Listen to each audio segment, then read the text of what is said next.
Hello.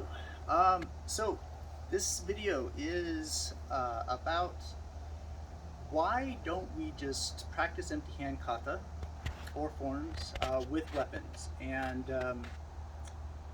the answer to that question is not super simple, um, because ultimately forms and kata, they're always going to give you something out of each practice. And you put a weapon in your hands as you're doing kata. It's not that you won't get anything out of that. It's just that you have better options, and this is what I'd like to highlight today. So, in one of my previous videos, I talked about how weapons kata will teach you a lot of things about fighting and grappling without a weapon. And one would quickly then ask, well, can't empty hand kata teach you a lot about weapons? Doesn't it go both ways? Well, it really doesn't. And the reason for that is each weapon has a unique set of things, its tool. And the unique set of things that have to exist in order to use that tool well cannot be learned without using that tool. And just assuming that you've learned everything you need to use a tool through a kata that didn't involve that tool is a bit of a mistake. Take, for example, the bow, right? Bow kata have to be narrow. So you cannot have a super wide stance. If you do and you're swinging the bow, boom, you'll hit your knee. Or you'll go to strike, boom, you'll hit your knee. The only way to strike with a bow well is to have a narrow stance.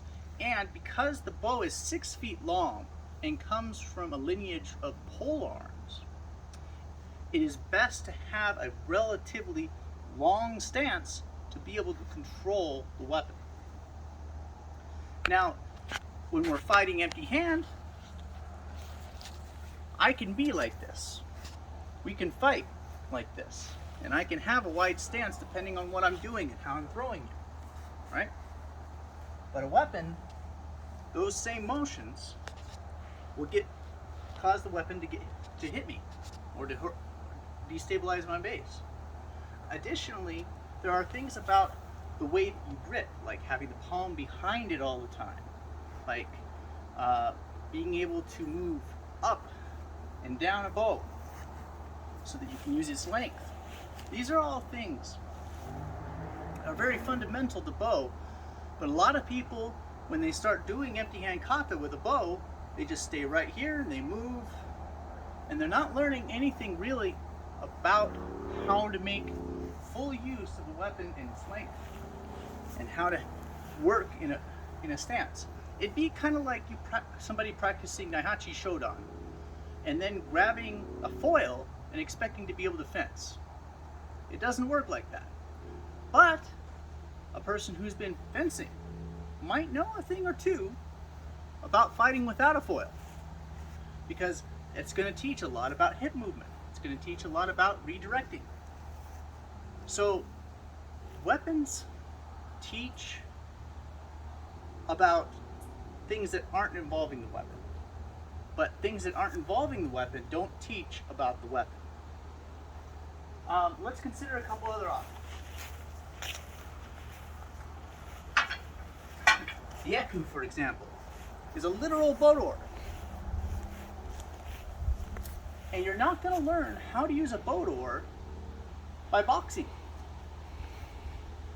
Instead, you're going to learn how to use a bodor by rowing. Only then does it teach you how to connect with the hip. Only then does it teach you how to come down with the weight. Only then does it teach you how to keep somebody at the end of it. These things cannot be learned without having somebody who understands these fundamental principles teach them to you. And so this goes back to, hey, well, why don't I just take my empty hand kata and put a weapon in it? Well, if you had somebody who knew that weapon really, really well, then they could make the modifications necessary to be able to make that empty hand kata into a good say eku kata or sai kata, but they would have to already know everything about the weapon necessary to be changed in terms of movement and in terms of structure, in terms of approach and distancing. And if you already have that much, chances are you've got a few katas already.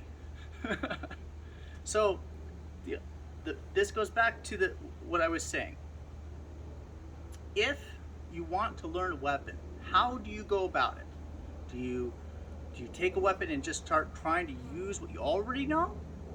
No, you have to learn something new. You need new information. So, best thing to do is to talk to somebody who knows those weapons really well. Have them teach you, have them show you the ropes. Just like you wouldn't want to step into a boxing ring without talking to a boxer and going a few rounds in training.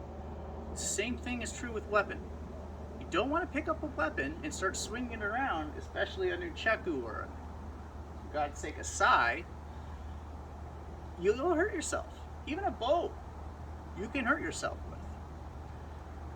Instead, talk to somebody who you know, or talk to somebody who knows the weapon. And when they give you all that information, if you still want to do your empty hand kata with that weapon, feel free. But at that point, you're not really gaining too much out of it.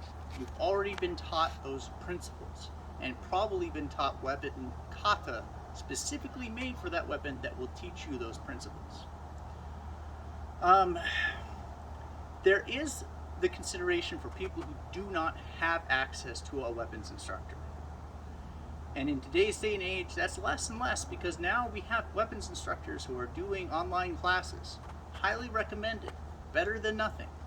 But if you don't even have access to that, I would say if you are an experienced martial artist who has some good empty hand kata and you've learned what those do, then better than just putting a weapon in your hands as you're doing it, it's better to look on YouTube and look up some weapons kata and try to go through the forms and look at the changes and the uniqueness of those forms to practice the weapon.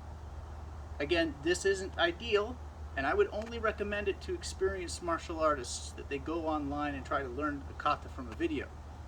But it's better, in my opinion, than trying to take one of your existing katas and put a weapon in it. Let me know if you have any questions. Thank you.